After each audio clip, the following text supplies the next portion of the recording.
आपने देखा होगा कि जब भी किसी व्यक्ति के साथ कोई संज्ञेय अपराध होता था तो उसके द्वारा सीआरपीसी के सेक्शन 154 के तहत एफआईआर दर्ज करवाई जाती थी। लेकिन अब 1 जुलाई 2024 से नया कानून आ गया है बीएनएसएस, उसके सेक्शन 173 के तहत अब एफआईआर दर्ज की जाती है।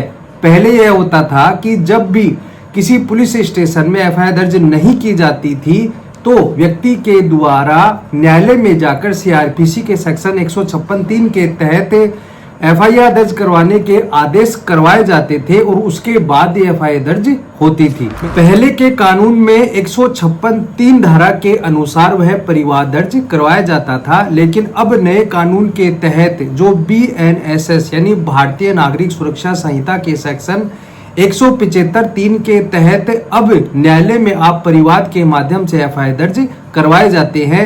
जब भी हमारे द्वारा न्यायालय में कोई एप्लीकेशन लगाई जाती है तो वहां पर उस परिवाद को कंप्लेन केस के रूप में दर्ज कर लिया जाता है। आपकी जानकारी के लिए बता दूं कि 2007 में एक केस हुआ था Sukhwasi versus state of Uttar Pradesh. Case की डिटेल आपकी स्क्रीन पर दिखाई दे रही है। इसमें इलाहाबाद हाई कोर्ट के द्वारा यह कहा गया था कि 156(3) के तहत जो परिवाद किया जाता है वह मजिस्ट्रेट के विवेक पर निर्भर करता है कि इसमें इन्वेस्टिगेशन के आदेश करे या इसे कंप्लेंट केस के रूप में दर्ज करे। तब 156(3) में जो भी परिवाद आते थे उसे कंप्लेंट केस के रूप में ट्रीट किया जाता था। अब यहाँ पर एक बुनियादी सवाल ये होता है कि जब भी मजिस्ट्रेट के सामने 156(3) के तहत कोई परिवाद आता है तो उसे कंप्लेन केस के रूप में ट्रीट किया जाएगा। अगर 156(3) की हर एप्लीकेशन को कंप्लेन केस के रूप में ट्रीट नहीं कर सकती है तो ऐसे अपराध कौन से हैं जिन्हें कंप्लेन के रूप में ट्रीट किया जा सकता है। साथ ही साथ उनमें जांच करने का आदेश करना ही पड़ेगा। इसी संबंध में इलाहाबाद हाई कोर्ट का अभी लेटेस्ट जजमेंट आया है 2 सितंबर 2024 को।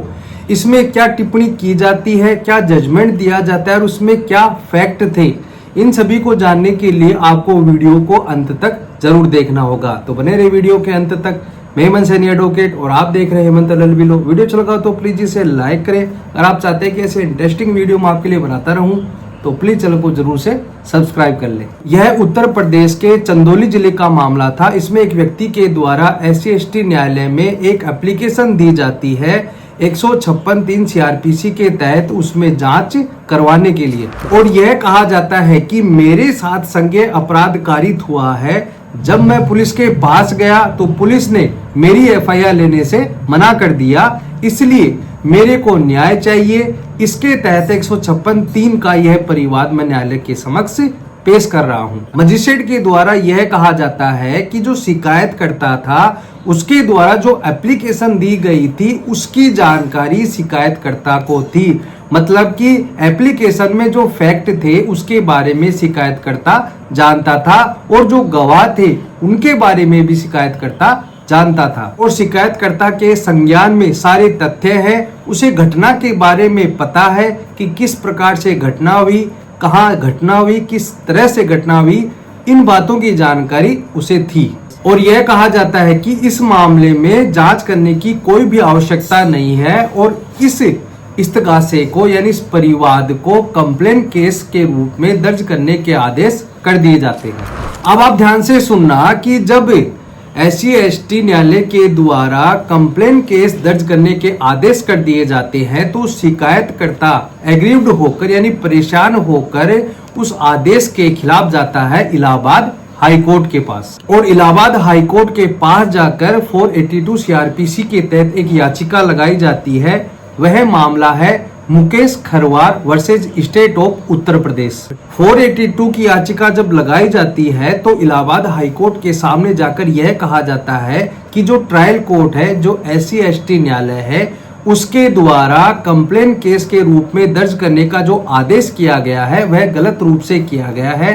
अब हम यह देखते हैं कि इलाहाबाद हाई कोर्ट के द्वारा क्या टिप्पणी की जाती है, क्या गाइडलाइन जारी की जाती है और फाइनली क्या आदेश किया जाता है। डिटेल में बताया जाता है कि 156(3) के तहत ऐसे कौन से मामले हैं जिनमें एफआईआर दर्ज होनी ही चाहिए और ऐसे कौन से मामले हैं जिनको कंप्लेन केस के रूप में दर्ज करना चाहिए। इलाहाबाद हाई कोर्ट की जस्टिस मंजू रानी चौहान इस मामले की सुनवाई कर रही थी। पहली बात ये कही जाती है कि जिनमें आवश्यक रूप से जांच की आवश्यकता है, सुचारू रूप से प्रोसिक्यूशन को शुरू करने के लिए जांच की आवश्यकता हो, वहां पर एफआईआर दर्ज करने के आदेश करने चाहिए। और इसी के संबंध में जो दिशा निर्देश जारी किए जाते हैं उनमें से पहली बात ये कही जाती है कि जहां पर आरोपी का पूरा विवरण शिकायतकर्ता को ज्ञात नहीं है, जिसके साथ अपराध किया गया है, जिसने अपराध किया है, इस बात की जानकारी शिकायतकर्ता को नहीं है, इसे केवल जांच के आधार पर ही डिसाइड किया जा सकता है। इन मामलों में एफआईआर दर्ज करने के आदेश करने चाहिए। दूसरी बात ये कही जाती है कि जहां पर संदिग्ध स्थानों और व्यक्तियों पर छापे या तलाशी करने, किसी किडनैप व्यक्ति की तलाशी करने, चोरी के सामान की बरामदगी करने, किसी भी तरह की अगर रिकवरी है तो भी एफआईआर दर्ज करने के आदेश करने चाहिए। तीसरी बात ये कही जाती है कि अभियोजन को शुरू करने के लिए ढेर सारी एविडेंस चाहिए। एविडेंस शिकायतकर्ता के पास नहीं है, पुलिस कलेक्ट करेगी। ऐसे मामलों में एफआईआर दर्ज होने के आदेश होने चाहिए। अब मैं आपको ये बता देता हूँ कि ऐसे कौन से मामले हैं जिनमें एफआईआर दर्ज करने की आवश्यकता पड़ती है। कोर्ट के द्वारा यह कहा जाता है कि जहां पर कोई गंभीर चोट है या कोई मर्डर हो गया है, जहां पर मर्डर हुआ है उस स्थान पर खून लगी हुई मिट्टी और वहां पर जो निशान है और बिना खून लगी मिट्टी, उन दोनों को ही कलेक्ट करना पड़ता है। कोर्ट ने कहा कि जहां घटना स्थल को निर्धारित करने के लिए घटना स्थल की सादी मिट्टी और खून लगी हुई मिट्टी ली जाती है ताकि यह पता चल सके कि यह एक जगह की ही मिट्टी है। तो घटना स्थल को निर्धारित करने के लिए खून लगी मिट्टी और बिना खून लगी हुई मिट्टी का सैंपल लेकर उसे सील बंद करके एक जांच के लिए भेज दिया जाता है और ऐसे ही मामले में एफआईआर दर्ज होनी चाहिए। दूसरी बात, मामले की संपत्ति की बरामदगी भी पुलिस करेगी और उसे सील बंद करेगी और ट्रायल के दौरान ही यानी विचारण के दौरान ही उसे एविडेंस के तौर पर कोर्ट में पेश किया जाएगा। ऐसे मामलों में भी एफआईआर होने के आदेश होने चाहिए। एविडेंस एक्ट की धारा 27 के तहत जहां रिकवरी होनी है, धारा 27 में यह कहा गया है कि जहां पर अभियुक्त यह कहता है या यह बयान देता है कि मैंने हथियार यहां पर छुपाया है या मर्डर करके इस हथियार को मैंने वहां पर गिरा दिया था, लेकिन पुलिस को दिए गए जो बयान है वह कोर्ट में एडमिसिबल नहीं है, लेकिन जो अभियुक्त पुलिस को बता रहा है जहां पर वह हथियार छिपा रखा था और उसकी रिकवरी हो जाती है, तो यह रिकवरी एविडेंस एक्ट की धारा 27 के तहत रिकवरी मानी जाएगी और जो रिकवरी की जाती है वह एडमिसिबल है। तो जहां पर धारा 27 की बरामदगी होनी हो वहां पर एफआईआर दर्ज होने के आदेश होने चाहिए।